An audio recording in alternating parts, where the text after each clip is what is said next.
नमस्कार, आप देख रहे हैं न्यूज 7 हिंदी। मैं हूं आपके साथ अक्षता मौर्य। आइए नजर डालते हैं उत्तर प्रदेश की मुख्य खबरों पर। मुरादाबाद के पगबाड़ा थाना पुलिस ने अवैध शस्त्र रखने तथा बनाने के आरोप में सरकार हुसैन पुत्र फारूक मूल निवासी ग्राम भोला, नगला थाना टांडा, जिला रामपुर, परवर्ती वास स्थान हासमपुर चौराहा, डिंगरपुर रोड मस्जिद के सामने किराए के मकान तथा जरुल पुत्र रफीक निवासी ईदगाह के पीछे के आवास को मुरादाबाद दिल्ली हाईवे पर सिंह ढाबा के पास खंडहर से गिरफ्तार किया है। पूछताछ में दोनों ने स्वीकार किया कि वे अवैध तमंचे बनाकर बेचते हैं और अपने परिवार का भरण पोषण करते हैं तथा अन्य जनपदों में भी हथियार सप्लाई करते हैं। मौके से 2 अदद 12 बोर तमंचे, 5 अदद 315 बोर तमंचे, 1 अदद 32 बोर तमंचा, 2 अदबने 12 बोर तमंचे, लीवर पट्टी, रिपिट, लोहा सहित ड्रिल मशीन, पट्टियां, हथौड़ियां, गैस सिलेंडर व लाइट बैटरी तथा अन्य अवैध शस्त्र बनाने के उपकरण बरामद हुए हैं। प्रकरण में पुलिस ने आगे की जांच और कानूनी कार्रवाई शुरू कर दी है तथा गिरफ्तार दोनों आरोपियों से संबंधित गहन पूछताछ जारी है।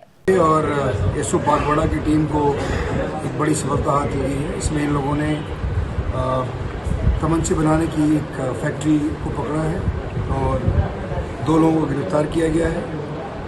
उनके पोजीशन से 8 बने हुए तमंचे और 9 अधबने तमंचे बरामद हुए हैं और काफ़ी मात्रा में जो तमंचे बनाने वाले इक्विपमेंट्स हैं, इसमें ड्रिल मशीन, कटर्स, हैमर्स, इस तरह की चीज़ें वहाँ बरामद हुई हैं। इनफैक्ट इन लोगों को सूचना मिली थी कि जो दिल्ली रोड पे सिंह ढाबा है उसके पीछे एक खंडहर सा एरिया है, वहाँ पर ये फैक्ट्री चलाई जा रही है और सूचना पर तत्काल इन लोगों ने स्विफ्टली काम करते हुए कल रात में वहाँ छापा मारा और इन दोनों को गिरफ्तार किया गया है। ये जो एक व्यक्ति है जो रामपुर टांडा का रहने वाला है, उसका नाम सरकार हुसैन है और जो दूसरा है वो यहाँ पगबाड़ा का ही रहने वाला है, इसका नाम जरूल है। जरूल ये पगबाड़ा का ही निवासी है। तो इस प्रकार इन दोनों की अरेस्टिंग हुई है, फैक्ट्री पकड़ी गई है। इन लोगों ने बातचीत में पूछताछ के दौरान बहुत सारे लोगों का नाम बताया जहाँ जहाँ इन लोगों ने बेचे हैं। उसमें से एक व्यक्ति कुछ दिन पहले एक तमंचे के साथ अरेस्ट हुआ था, वो भी इन्हीं लोगों से खरीदा था और इनका जो एक सेल्स नेटवर्क है और प्लस कुछ पार्ट्स जहाँ जहाँ से मंगाते हैं उसके बारे में जानकारी हुई है। हम लोग इन्वेस्टिगेशन में उन सभी लोगों के नाम भी लेके आएंगे और शुरू करेंगे कि ये पूरा जो गैंग है उसको क्रैक किया जाए, सबको अरेस्ट किया जाए। सर क्या क्या बरामद है? मैंने बताया आपको कि 8 बने हुए तमंचे, 9 अधबने तमंचे और भारी मात्रा में जो तमंचे बनाने वाले इक्विपमेंट्स हैं, हैमर्स, कटर्स, ग्रिल, बैटरी, ये सब चीज़ें मिली हैं। कितने समय से लोग ये काम कर रहे थे? सारा आसपास के एरिया में सप्लाई था इनका और ये 2 से लेकर के और 5,000 रुपये तक तमंचा बेचते थे।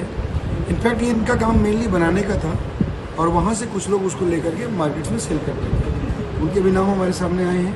अभी हम लोग आपसे शेयर नहीं करेंगे क्योंकि वो हो सकता है रनअवे हो जाए, इसलिए बेहतर है कि अभी हम लोगों को अरेस्ट करें, उसके बाद फिर आपको शेयर। कितने समय से ये फैक्ट्री चल रही थी? ये फैक्ट्री तो अभी कुछ महीनों की बात बता रहे हैं, अभी हम और छानबीन कर रहे हैं, गहराई से बात कर रहे हैं। अच्छा, इनका हालांकि कोई आपराधिक इतिहास? दोनों ही एक्सपर्ट दिख रहे हैं, इनका भी आपराधिक इतिहास हम छानबीन कर रहे हैं। बिजनौर के हल्दौर ब्लॉक के गांव तुला के नवादा से लापरवाही का हैरान कर देने वाला मामला सामने आया है, जहां परिषदीय विद्यालय में कक्षा 5 का छात्र वंश स्कूल के भीतर ही बंद रह गया और अध्यापक व स्टाफ उसे क्लासरूम में ताला लगाकर चले गए।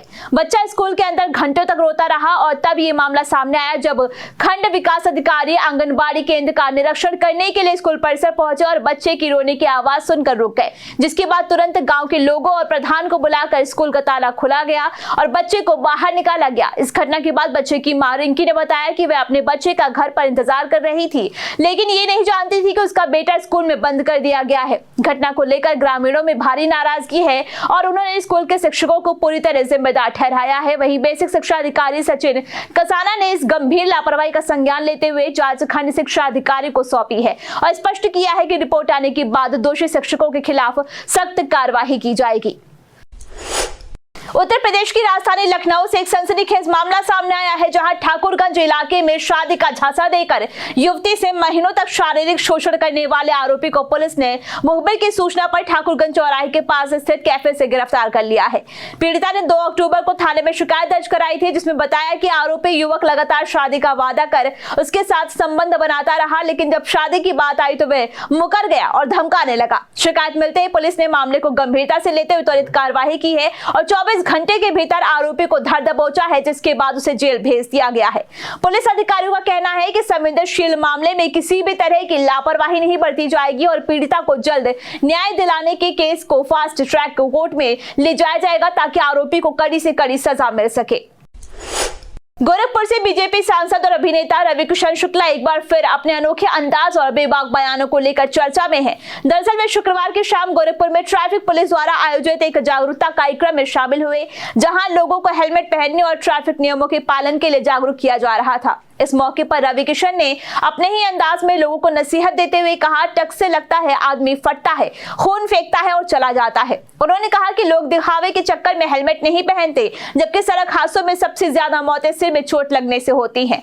उन्होंने अपील की कि हेलमेट कोई शान में कमी नहीं करता, यही जिंदगी की गारंटी देता है, और कहा कि कपार ही सबसे महत्वपूर्ण है, ये फूट जाए तो केहू नहीं बचा पाई।